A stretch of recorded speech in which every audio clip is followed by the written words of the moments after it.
Épître aux Hébreux, chapitre 1er.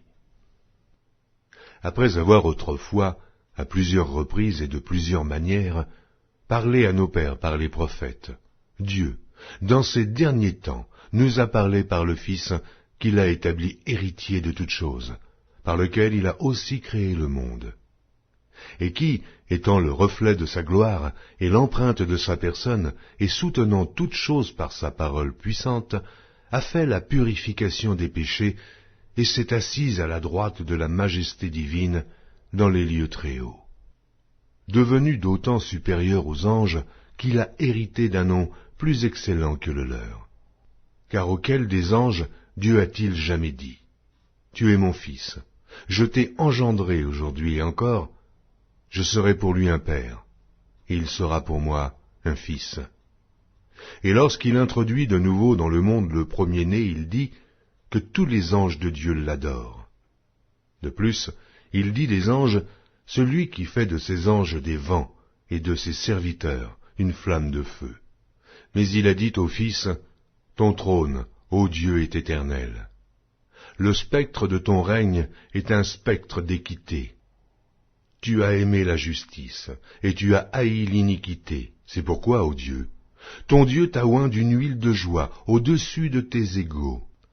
Et encore, toi, Seigneur, tu as au commencement fondé la terre, et les cieux sont l'ouvrage de tes mains. Ils périront, mais tu subsistes. Ils vieilliront tous comme un vêtement. Tu les rouleras comme un manteau, et ils seront changés. Mais toi, tu restes le même, et tes années ne finiront point. Et auquel des anges a-t-il jamais dit : Assieds-toi à ma droite, jusqu'à ce que je fasse de tes ennemis ton marchepied. Ne sont-ils pas tous des esprits au service de Dieu, envoyés pour exercer un ministère en faveur de ceux qui doivent hériter du salut ?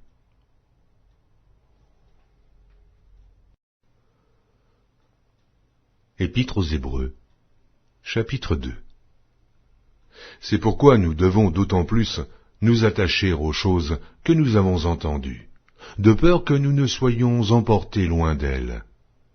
Car si la parole annoncée par des anges a eu son effet, et si toute transgression et toute désobéissance a reçu une juste rétribution, comment échapperons-nous en négligeant un si grand salut, qui, annoncé d'abord par le Seigneur, nous a été confirmé par ceux qui l'ont entendu. Dieu appuyant leur témoignage par des signes, des prodiges et divers miracles, et par les dons du Saint-Esprit distribués selon sa volonté. En effet, ce n'est pas à des anges que Dieu a soumis le monde à venir dont nous parlons. Or quelqu'un a rendu quelque part ce témoignage. Qu'est-ce que l'homme pour que tu te souviennes de lui ? Ou le Fils de l'homme pour que tu prennes soin de lui ? Tu l'as abaissé pour un peu de temps, au-dessous des anges. Tu l'as couronné de gloire et d'honneur. Tu as mis toutes choses sous ses pieds. En effet, en lui soumettant toutes choses, Dieu n'a rien laissé qui ne lui fût soumis. Cependant, nous ne voyons pas encore maintenant que toutes choses lui soient soumises. Mais celui qui a été abaissé pour un peu de temps au-dessous des anges, Jésus, nous le voyons couronné de gloire et d'honneur, à cause de la mort qu'il a soufferte, afin que, par la grâce de Dieu, il souffrit la mort pour tous. Il convenait en effet que celui pour qui et par qui sont toutes choses, et qui voulait conduire à la gloire beaucoup de fils, élevât à la perfection par les souffrances le prince de leur salut. Car celui qui sanctifie et ceux qui sont sanctifiés sont tous issus d'un seul. C'est pourquoi il n'a pas honte de les appeler frères, lorsqu'il dit « J'annoncerai ton nom à mes frères, je te célébrerai au milieu de l'assemblée. » Et encore, « Je me confierai en toi. » Et encore, « Me voici, moi et les enfants que Dieu m'a donnés. » Ainsi donc, puisque les enfants participent au sang et à la chair, il y a également participé lui-même, afin que, par la mort, il anéantisse celui qui a la puissance de la mort, c'est-à-dire le diable, et qu'il délivra tous ceux qui, par crainte de la mort, étaient toute leur vie retenus dans la servitude. Car assurément, ce n'est pas à des anges qu'il vient en aide, mais c'est à la postérité d'Abraham. En conséquence, il a dû être rendu semblable en toutes choses à ses frères, afin qu'il fût un souverain sacrificateur miséricordieux et fidèle dans le service de Dieu, pour faire l'expiation des péchés du peuple. Car, ayant été tenté lui-même dans ce qu'il a souffert, il peut secourir ceux qui sont tentés.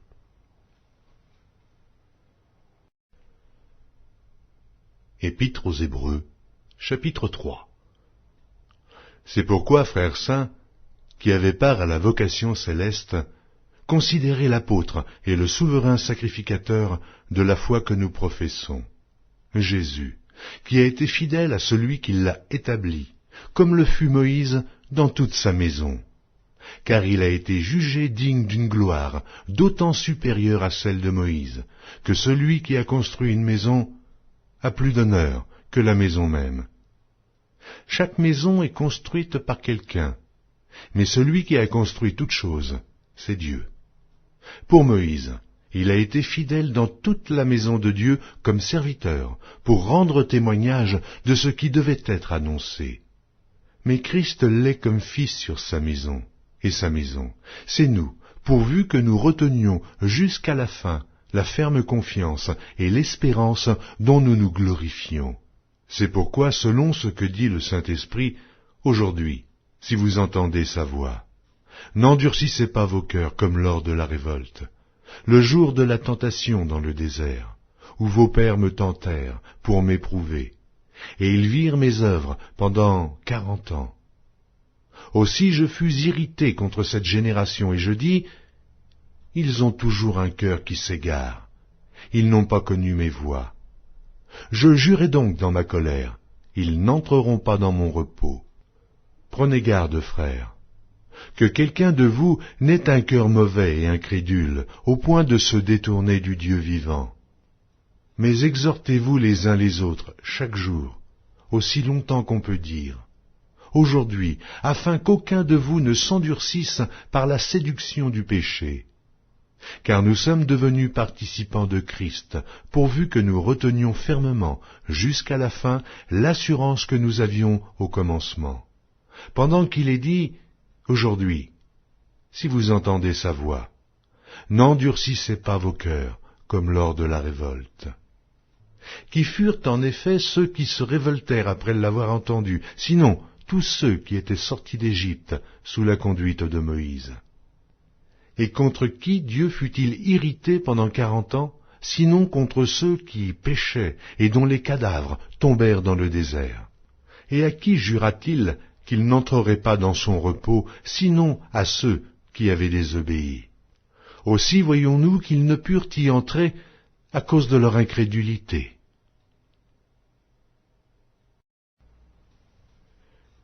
Épître aux Hébreux, chapitre 4. Craignons donc, tandis que la promesse d'entrer dans son repos subsiste encore, qu'aucun de vous ne paraisse être venu trop tard. Car cette bonne nouvelle nous a été annoncée aussi bien qu'à eux, mais la parole qui leur fut annoncée ne leur servit de rien, parce qu'elle ne trouva pas de la foi chez ceux qui l'entendirent. Pour nous qui avons cru, nous entrons dans le repos selon qu'il dit, « Je jurai dans ma colère, ils n'entreront pas dans mon repos. » Il dit cela quoique ses œuvres eussent été achevées depuis la création du monde. Car il a parlé quelque part ainsi du 7e jour. Et Dieu se reposa de toutes ses œuvres le 7e jour. Et ici encore, ils n'entreront pas dans mon repos.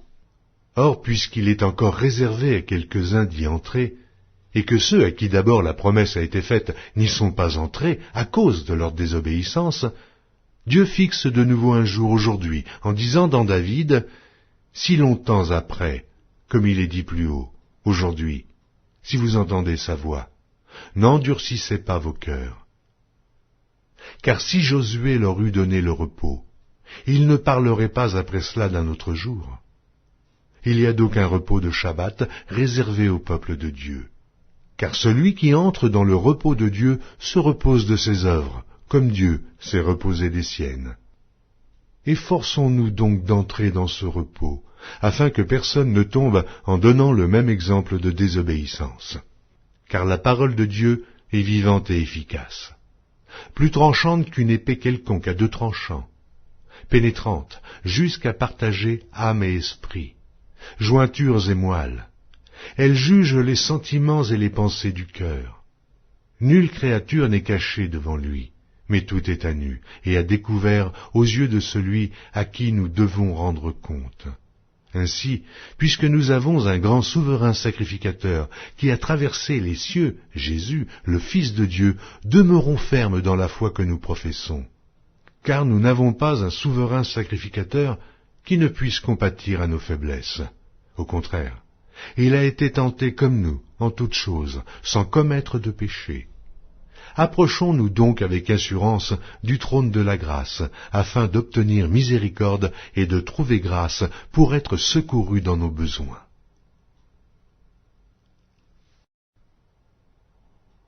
Épître aux Hébreux, chapitre 5.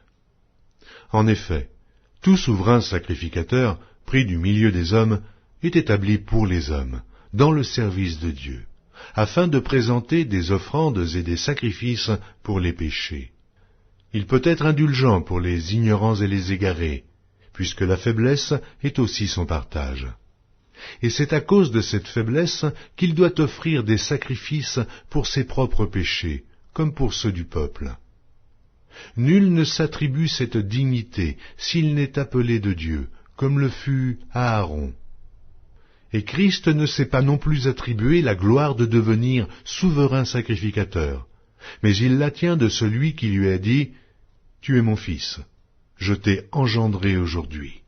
Comme il dit encore ailleurs « Tu es sacrificateur pour toujours, selon l'ordre de Melchisédek ». C'est lui qui, dans les jours de sa chair, ayant présenté avec de grands cris et avec larmes des prières et des supplications à celui qui pouvait le sauver de la mort, et ayant été exaucé à cause de sa piété, a appris, bien qu'il fût fils, l'obéissance par les choses qu'il a souffertes, et qui, après avoir été élevé à la perfection, est devenu pour tous ceux qui lui obéissent l'auteur d'un salut éternel. Dieu l'ayant déclaré souverain sacrificateur selon l'ordre de Melchisédek. Nous avons beaucoup à dire là-dessus, et des choses difficiles à expliquer, parce que vous êtes devenus lents à comprendre. Vous, en effet, qui depuis longtemps devriez être des maîtres, vous avez encore besoin qu'on vous enseigne les premiers rudiments des oracles de Dieu. Vous en êtes venus à avoir besoin de lait, et non d'une nourriture solide. Or quiconque en est au lait n'a pas l'expérience de la parole de justice, car il est un enfant. Mais la nourriture solide est pour les hommes faits, pour ceux dont le jugement est exercé par l'usage à discerner ce qui est bien et ce qui est mal.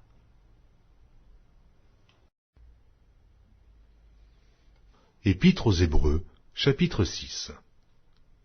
C'est pourquoi, laissant les éléments de la parole de Christ, tendons à ce qui est parfait, sans poser de nouveau le fondement du renoncement aux œuvres mortes, de la foi en Dieu, de la doctrine des baptêmes, de l'imposition des mains, de la résurrection des morts et du jugement éternel.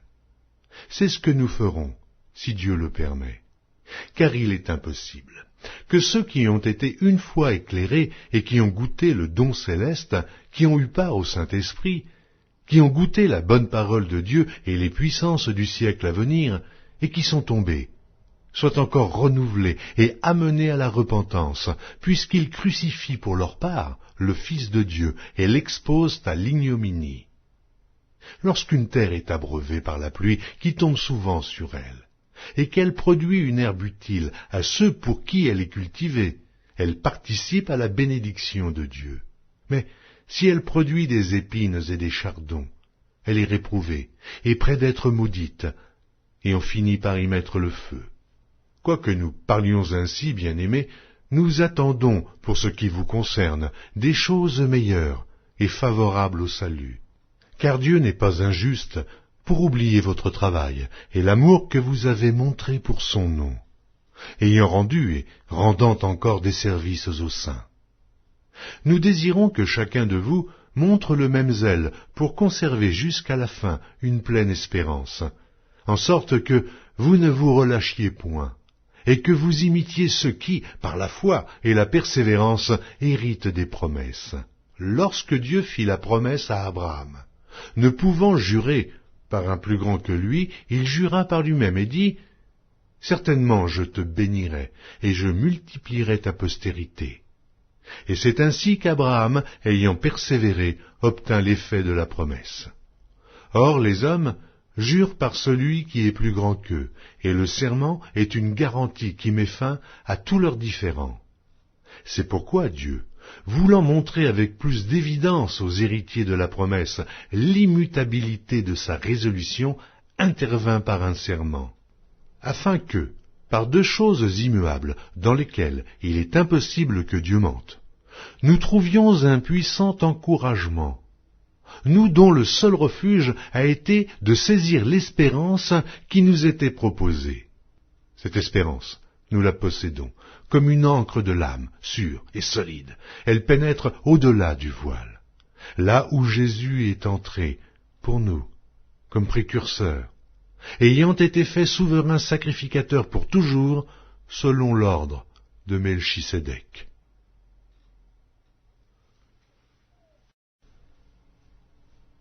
Épître aux Hébreux, chapitre 7.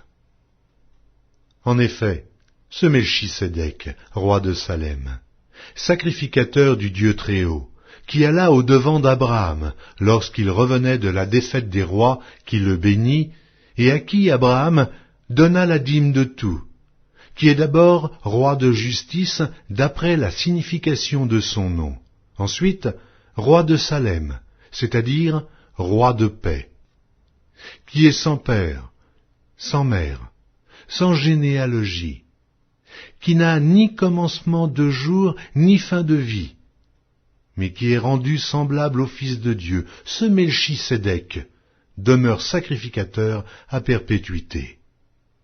Considérez combien est grand celui auquel le patriarche Abraham donna la dîme du butin. Ceux des fils de Lévi qui exercent le sacerdoce ont, d'après la loi, l'ordre de lever la dîme sur le peuple, c'est-à-dire sur leurs frères, qui cependant sont issus des reins d'Abraham. Et lui, qui ne tirait pas d'eux son origine, il leva la dîme sur Abraham, et il bénit celui qui avait les promesses. Or c'est sans contredit l'inférieur qui est béni par le supérieur. Et ici, ceux qui perçoivent la dîme sont des hommes mortels. Mais là, c'est celui dont il est attesté qu'il est vivant. De plus, Lévi, qui perçoit la dîme, l'a payé pour ainsi dire à Abraham, car il était encore dans les reins de son père lorsque Melchisédek alla au devant d'Abraham. Si donc la perfection avait été possible par le sacerdoce lévitique, car c'est sur ce sacerdoce que repose la loi donnée au peuple, qu'était-il encore besoin qu'il parût un autre sacrificateur selon l'ordre de Melchisédek, et non selon l'ordre d'Aaron? Car le sacerdoce étant changé, nécessairement aussi il y a un changement de loi. En effet, celui de qui ces choses sont dites appartient à une autre tribu, dont aucun membre n'a fait le service de l'autel. Car il est notoire que notre Seigneur est sorti de Juda, tribu dont Moïse n'a rien dit pour ce qui concerne le sacerdoce. Cela devient plus évident encore quand il paraît un autre sacrificateur à la ressemblance de Melchisédek, institué non d'après la loi d'une ordonnance charnelle, mais selon la puissance d'une vie impérissable. Car ce témoignage lui est rendu. Tu es sacrificateur pour toujours, selon l'ordre de Melchisédek. Il y a ainsi abolition d'une ordonnance antérieure, à cause de son impuissance et de son inutilité. Car la loi n'a rien amené à la perfection, et introduction d'une meilleure espérance par laquelle nous nous approchons de Dieu. Et comme cela n'a pas eu lieu sans serment, car tandis que les Lévites sont devenus sacrificateurs sans serment, Jésus l'est devenu avec serment, par celui qui lui a dit « Le Seigneur a juré, et il ne se repentira pas ». Tu es sacrificateur pour toujours, selon l'ordre de Melchisédek. Jésus est par cela même le garant d'une alliance plus excellente. De plus, il y a eu des sacrificateurs en grand nombre, parce que la mort les empêchait d'être permanents. Mais lui, parce qu'il demeure éternellement, possède un sacerdoce qui n'est pas transmissible. C'est aussi pour cela qu'il peut sauver parfaitement ceux qui s'approchent de Dieu par lui, étant toujours vivant pour intercéder en leur faveur. Il nous convenait, en effet, d'avoir un souverain sacrificateur comme lui, saint, innocent, sans tache, séparé des pécheurs et plus élevé que les cieux, qui n'a pas besoin, comme les souverains sacrificateurs, d'offrir chaque jour des sacrifices, d'abord pour ses propres péchés, ensuite pour ceux du peuple, car ceci il l'a fait une fois pour toutes en s'offrant lui-même. En effet, la loi établit souverains sacrificateurs des hommes sujets à la faiblesse, mais la parole du serment, qui a été faite après la loi, établit le Fils qui est parfait pour l'éternité.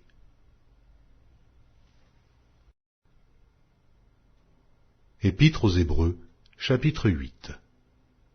Le point capital de ce qui vient d'être dit, c'est que nous avons un tel souverain sacrificateur qui s'est assis à la droite du trône de la majesté divine dans les cieux, comme ministre du sanctuaire et du véritable tabernacle, qui a été dressé par le Seigneur, et non par un homme. Tout souverain sacrificateur est établi pour présenter des offrandes et des sacrifices, d'où il est nécessaire que celui-ci ait aussi quelque chose à présenter. S'il était sur la terre, il ne serait pas même sacrificateur, puisque là sont ceux qui présentent des offrandes selon la loi, lesquels célèbrent un culte, image et ombre des choses célestes, selon que Moïse en fut divinement averti lorsqu'il allait construire le tabernacle. Et soin, lui fut-il dit, de faire tout d'après le modèle qui t'a été montré sur la montagne. Mais maintenant, il a obtenu un ministère d'autant supérieur qu'il est le médiateur d'une alliance plus excellente, qui a été établie sur de meilleures promesses. En effet, si la première alliance avait été sans défaut, il n'aurait pas été question de la remplacer par une seconde. Car c'est avec l'expression d'un blâme que le Seigneur dit à Israël, « Voici, les jours viennent, dit le Seigneur, où je ferai avec la maison d'Israël et la maison de Juda une alliance nouvelle. Non comme l'alliance que je traitais avec leur père, le jour où je les saisis par la main pour les faire sortir du pays d'Égypte. Car ils n'ont pas persévéré dans mon alliance, et moi aussi, je ne me suis pas soucié d'eux, dit le Seigneur. Mais voici l'alliance que je ferai avec la maison d'Israël. Après ces jours-là, dit le Seigneur, je mettrai mes lois dans leur esprit.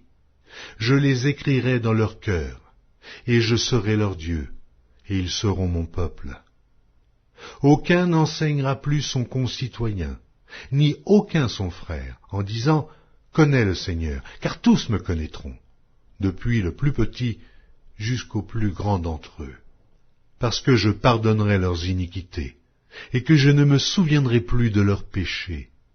En disant « une alliance nouvelle », il a déclaré la première ancienne. Or, ce qui est ancien, ce qui a vieilli, est près de disparaître.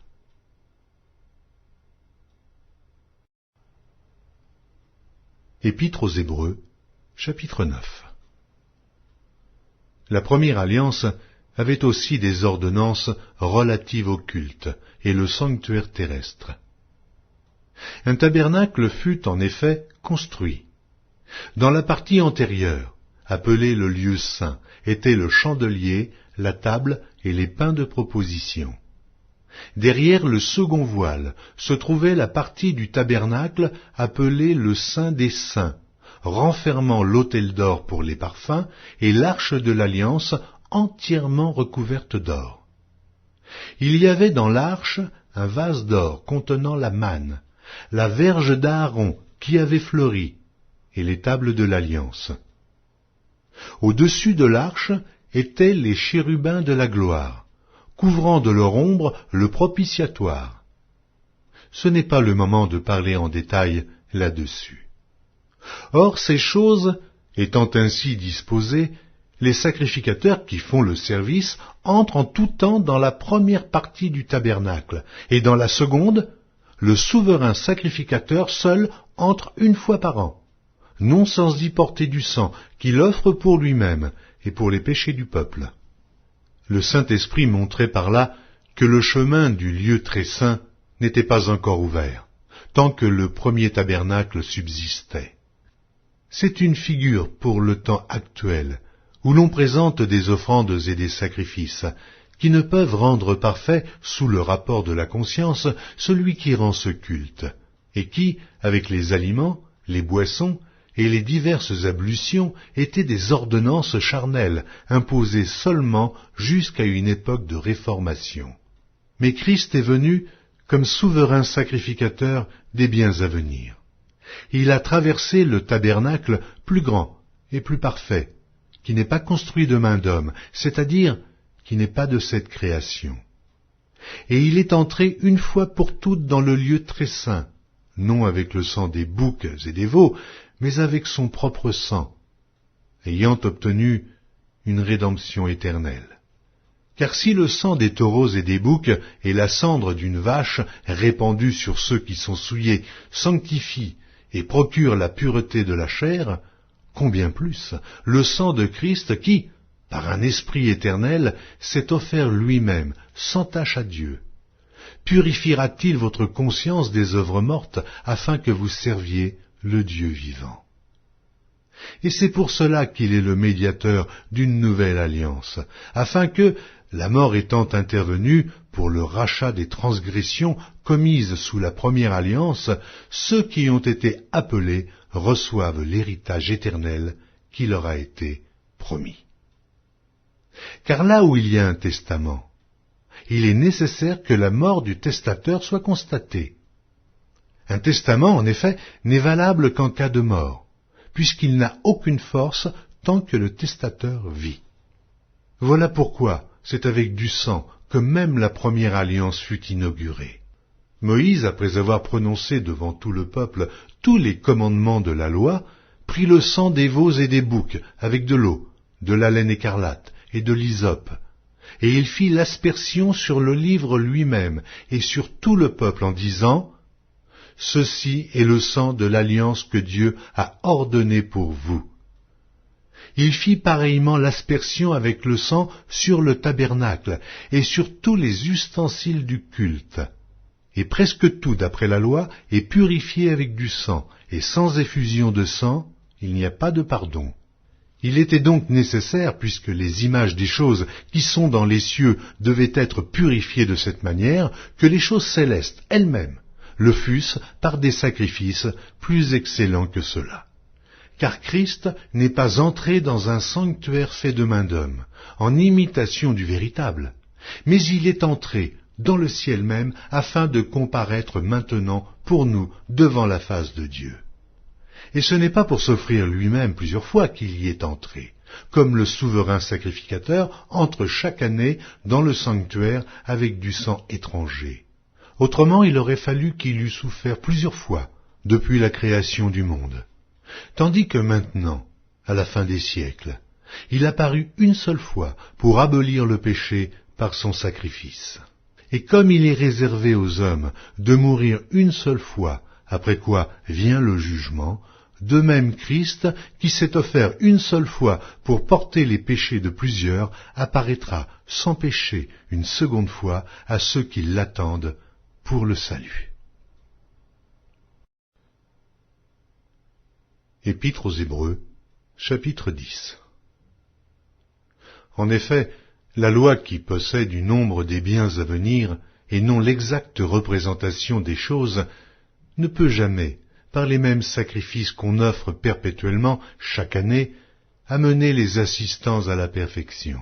Autrement, n'aurait-on pas cessé de les offrir, parce que ceux qui rendent ce culte, étant une fois purifiés, n'auraient plus eu aucune conscience de leurs péchés, mais le souvenir des péchés est renouvelé chaque année par ses sacrifices, car il est impossible que le sang des taureaux et des boucs ôte les péchés. C'est pourquoi Christ, entrant dans le monde, dit « Tu n'as voulu ni sacrifice, ni offrande, mais tu m'as formé un corps. Tu n'as agréé ni holocauste, ni sacrifice pour le péché. » Alors j'ai dit « Voici, je viens. » Dans le rouleau du livre, il est question de moi, pour faire, ô Dieu, ta volonté. Après avoir dit d'abord, tu n'as voulu et tu n'as agréé ni sacrifice, ni offrande, ni holocauste, ni sacrifice pour le péché, ce qu'on offre selon la loi. Il dit ensuite, voici, je viens pour faire ta volonté. Il abolit ainsi la première chose pour établir la seconde. C'est en vertu de cette volonté que nous sommes sanctifiés par l'offrande du corps de Jésus-Christ une fois pour toutes. Et tandis que tout sacrificateur fait chaque jour le service et offre souvent les mêmes sacrifices qui ne peuvent jamais ôter les péchés, lui, après avoir offert un seul sacrifice pour les péchés, s'est assis pour toujours à la droite de Dieu, attendant désormais que ses ennemis soient devenus son marchepied, car par une seule offrande, il a amené à la perfection pour toujours ceux qui sont sanctifiés. C'est ce que le Saint-Esprit nous atteste aussi, car, après avoir dit « Voici l'alliance que je ferai avec eux, après ces jours-là, dit le Seigneur, je mettrai mes lois dans leur cœur, et je les écrirai dans leur esprit. » Il ajoute « Et je ne me souviendrai plus de leurs péchés ni de leur iniquité. » Or, là où il y a pardon des péchés, il n'y a plus d'offrande pour le péché. Ainsi donc, frères, puisque nous avons, au moyen du sang de Jésus, une libre entrée dans le sanctuaire, par la route nouvelle et vivante qu'il a inaugurée pour nous au travers du voile, c'est-à-dire de sa chair, et puisque nous avons un souverain sacrificateur établi sur la maison de Dieu, approchons-nous avec un cœur sincère, dans la plénitude de la foi, les cœurs purifiés d'une mauvaise conscience et le corps lavé d'une eau pure. Retenons fermement la profession de notre espérance, car celui qui a fait la promesse est fidèle. Veillons les uns sur les autres, pour nous exciter à la charité et aux bonnes œuvres. N'abandonnons pas notre assemblée, comme c'est la coutume de quelques-uns, mais exhortons-nous réciproquement, et cela d'autant plus que vous voyez s'approcher le jour. Car si nous péchons volontairement, après avoir reçu la connaissance de la vérité, il ne reste plus de sacrifice pour les péchés, mais une attente terrible du jugement et l'ardeur d'un feu qui dévorera les rebelles. Celui qui a violé la loi de Moïse meurt sans miséricorde, sur la déposition de 2 ou 3 témoins. Et quel pire châtiment pensez-vous que sera jugé digne celui qui aura foulé aux pieds le Fils de Dieu, qui aura tenu pour profane le sang de l'alliance par lequel il a été sanctifié, et qui aura outragé l'Esprit de la grâce. Car nous connaissons celui qui a dit « À moi la vengeance, à moi la rétribution », et encore « Le Seigneur jugera son peuple ». C'est une chose terrible que de tomber entre les mains du Dieu vivant. Souvenez-vous de ces premiers jours où, après avoir été éclairés, vous avez soutenu un grand combat au milieu des souffrances, d'une part exposé comme en spectacle aux opprobres et aux tribulations, et de l'autre, vous associant à ceux dont la position était la même. En effet, vous avez eu de la compassion pour les prisonniers, et vous avez accepté avec joie l'enlèvement de vos biens, sachant que vous avez des biens meilleurs et qui durent toujours. N'abandonnez donc pas votre assurance, à laquelle est attachée une grande rémunération. Car vous avez besoin de persévérance, afin qu'après avoir accompli la volonté de Dieu, vous obteniez ce qui vous est promis. Encore un peu de temps.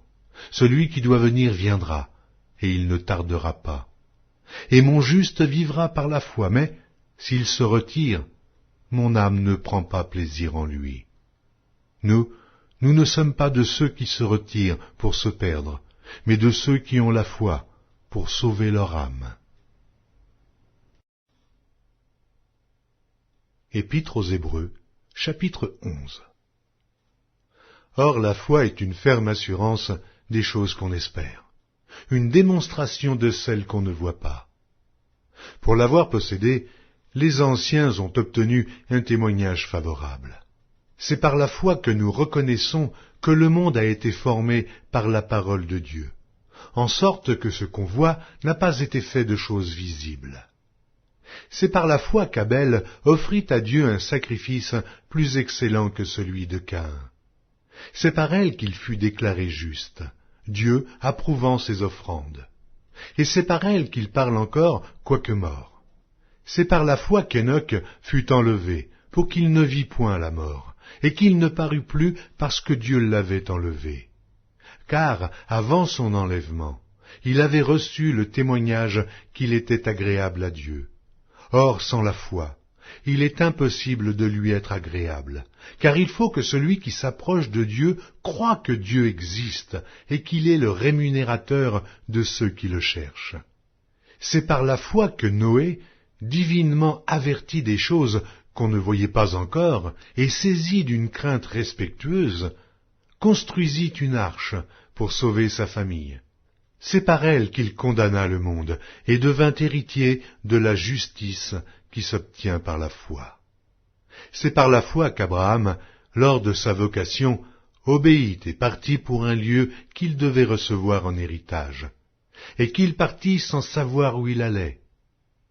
C'est par la foi qu'il vint s'établir dans la terre promise, comme dans une terre étrangère, habitant sous des tentes, ainsi qu'Isaac et Jacob, les cohéritiers de la même promesse. Car il attendait la cité qui a de solides fondements, celle dont Dieu est l'architecte et le constructeur. C'est par la foi que Sarah elle-même, malgré son âge avancé, fut rendue capable d'avoir une postérité, parce qu'elle crut à la fidélité de celui qui avait fait la promesse. C'est pourquoi d'un seul homme, déjà usé de corps, naquit une postérité nombreuse, comme les étoiles du ciel, comme le sable qui est sur le bord de la mer, et qu'on ne peut compter. C'est dans la foi qu'ils sont tous morts, sans avoir obtenu les choses promises. Mais ils les ont vus et salués de loin, reconnaissant qu'ils étaient étrangers et voyageurs sur la terre. Ceux qui parlent ainsi montrent qu'ils cherchent une patrie. S'ils avaient eu en vue celle d'où ils étaient sortis, ils auraient eu le temps d'y retourner. Mais maintenant, ils en désirent une meilleure, c'est-à-dire une céleste. C'est pourquoi Dieu n'a pas honte d'être appelé leur Dieu, car il leur a préparé une cité. C'est par la foi qu'Abraham offrit Isaac, lorsqu'il fut mis à l'épreuve, et qu'il offrit son fils unique, lui qui avait reçu les promesses, et à qui il avait été dit, « En Isaac sera nommé pour toi une postérité. » Il pensait que Dieu est puissant, même pour ressusciter les morts. Aussi le recouvra-t-il par une sorte de résurrection. C'est par la foi qu'Isaac bénit Jacob et Ésaü, en vue des choses à venir. C'est par la foi que Jacob, mourant, bénit chacun des fils de Joseph, et qu'il adora appuyé sur l'extrémité de son bâton. C'est par la foi que Joseph, mourant, fit mention de la sortie des fils d'Israël, et qu'il donna des ordres au sujet de ses os.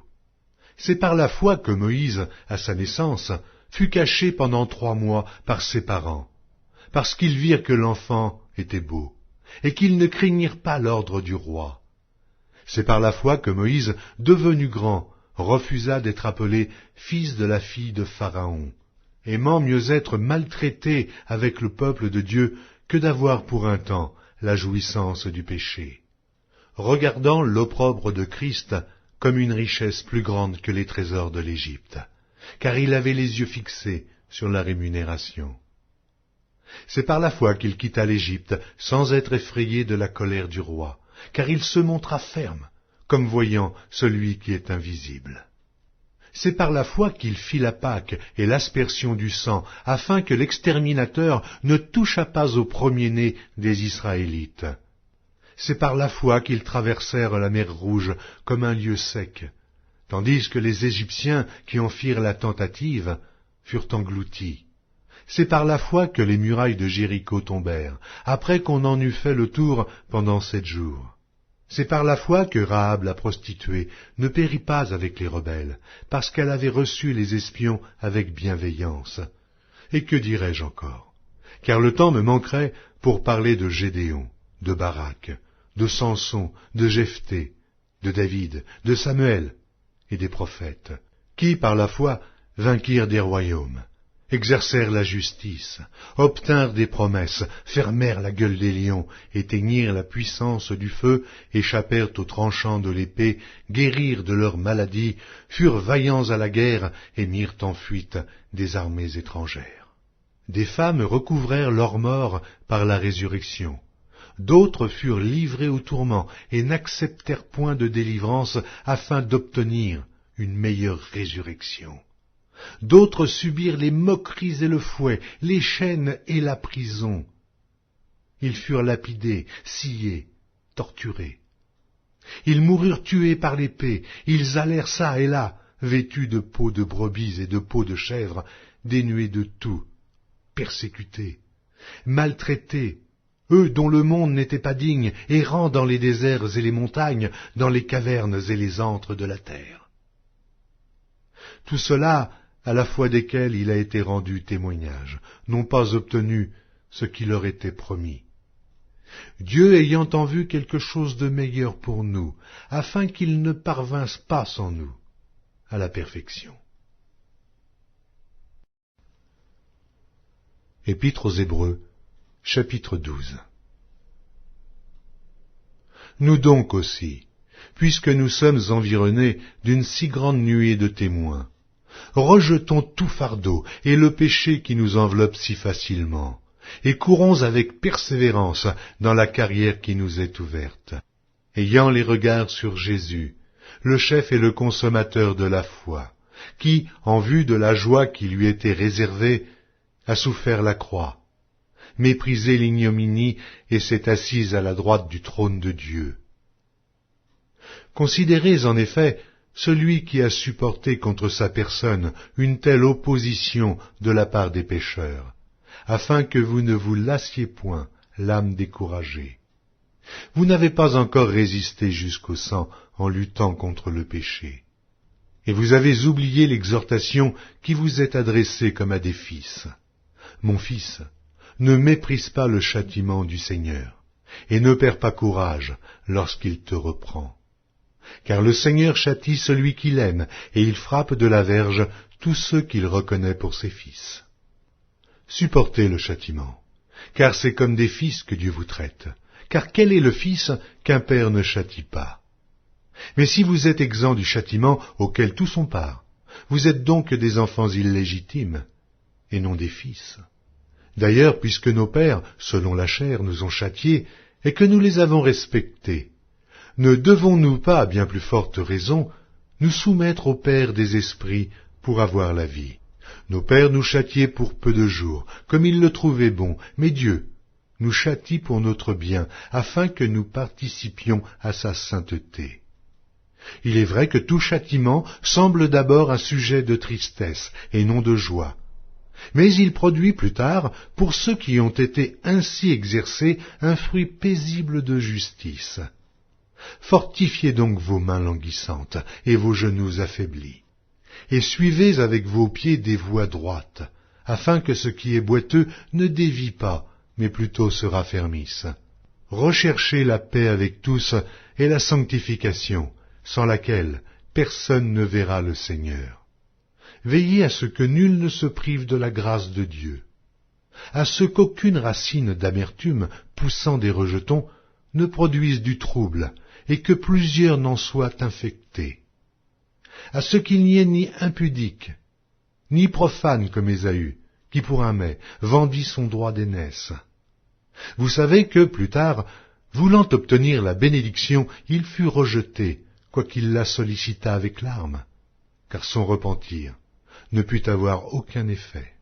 Vous ne vous êtes pas approchés d'une montagne qu'on pouvait toucher, et qui était embrasée par le feu, ni de la nuée, ni des ténèbres, ni de la tempête, ni du retentissement de la trompette, ni du bruit des paroles, tels que ceux qui l'entendirent demandèrent qu'il ne leur en fût adressé aucune de plus, car ils ne supportaient pas cette déclaration. Si même une bête touche la montagne, elle sera lapidée. Et ce spectacle était si terrible que Moïse dit « Je suis épouvanté et tout tremblant. » Mais vous vous êtes approchés de la montagne de Sion, de la cité du Dieu vivant, la Jérusalem céleste, des myriades qui forment le chœur des anges, de l'assemblée des premiers-nés inscrits dans les cieux, du juge qui est le Dieu de tous, des esprits des justes parvenus à la perfection, de Jésus qui est le médiateur de la nouvelle alliance, et du sang de l'aspersion qui parle mieux que celui d'Abel. Gardez-vous de refuser d'entendre celui qui parle. Car si ceux-là n'ont pas échappé, qui refusèrent d'entendre celui qui publiait les oracles sur la terre, combien moins échapperons-nous si nous nous détournons de celui qui parle du haut des cieux, lui, dont la voix alors ébranla la terre, et qui maintenant a fait cette promesse. Une fois encore, j'ébranlerai non seulement la terre, mais aussi le ciel. Ces mots, une fois encore, indiquent le changement des choses ébranlées comme étant faites pour un temps, afin que les choses inébranlables subsistent. C'est pourquoi, recevant un royaume inébranlable, montrons notre reconnaissance en rendant à Dieu un culte qui lui soit agréable, avec piété et avec crainte, car notre Dieu est aussi un feu dévorant. Épître aux Hébreux, chapitre 13. Persévérez dans l'amour fraternel. N'oubliez pas l'hospitalité, car en l'exerçant, quelques-uns ont logé des anges sans le savoir. Souvenez-vous des prisonniers comme si vous étiez aussi prisonniers, de ceux qui sont maltraités, comme étant aussi vous-même dans un corps. Que le mariage soit honoré de tous, et le lit conjugal exempt de souillure, car Dieu jugera les impudiques et les adultères. Ne vous livrez pas à l'amour de l'argent, contentez-vous de ce que vous avez, car Dieu lui-même a dit « Je ne te délaisserai point, et je ne t'abandonnerai point ». C'est donc avec assurance que nous pouvons dire « Le Seigneur est mon aide, je ne craindrai rien. Que peut me faire un homme ?» Souvenez-vous de vos conducteurs, qui vous ont annoncé la parole de Dieu, considérez quelle a été la fin de leur vie, et imitez leur foi. Jésus-Christ est le même hier, aujourd'hui et éternellement. Ne vous laissez pas entraîner par des doctrines diverses et étrangères, car il est bon que le cœur soit affermi par la grâce, et non par des aliments qui n'ont servi de rien à ceux qui y sont attachés. Nous avons un autel dont ceux qui font le service au tabernacle n'ont pas le pouvoir de manger le corps des animaux dont le sang est porté dans le sanctuaire par le souverain sacrificateur pour le péché, sont brûlés hors du camp. C'est pour cela que Jésus aussi, afin de sanctifier le peuple par son propre sang, a souffert hors de la porte. Sortons donc pour aller à lui, hors du camp, en portant son opprobre. Car nous n'avons point ici-bas de cité permanente, mais nous cherchons celle qui est à venir. Par lui, offrons sans cesse à Dieu un sacrifice de louange, c'est-à-dire le fruit de lèvres qui confesse son nom. Et n'oubliez pas la bienfaisance et la libéralité, car c'est à de tels sacrifices que Dieu prend plaisir. Obéissez à vos conducteurs, et ayez pour eux de la déférence, car ils veillent sur vos âmes, comme devant en rendre compte. Qu'il en soit ainsi, afin qu'ils le fassent avec joie, et non en gémissant, ce qui vous ne serait d'aucun avantage. Priez pour nous, car nous croyons avoir une bonne conscience, voulant en toutes choses nous bien conduire. C'est avec instance que je vous demande de le faire, afin que je vous sois rendu plus tôt. Que le Dieu de paix qui a ramené d'entre les morts le grand pasteur des brebis par le sang d'une alliance éternelle, notre Seigneur Jésus, vous rende capable de toute bonne œuvre pour l'accomplissement de sa volonté, et fasse en vous ce qui lui est agréable, par Jésus-Christ, auquel soit la gloire au siècle des siècles. Amen. Je vous prie, frères, de supporter ces paroles d'exhortation, car je vous ai écrit brièvement. Sachez que notre frère Timothée a été relâché. S'il vient bientôt, j'irai vous voir avec lui. Saluez tous vos conducteurs, et tous les saints, ceux d'Italie vous saluent. Que la grâce soit avec vous tous. Amen.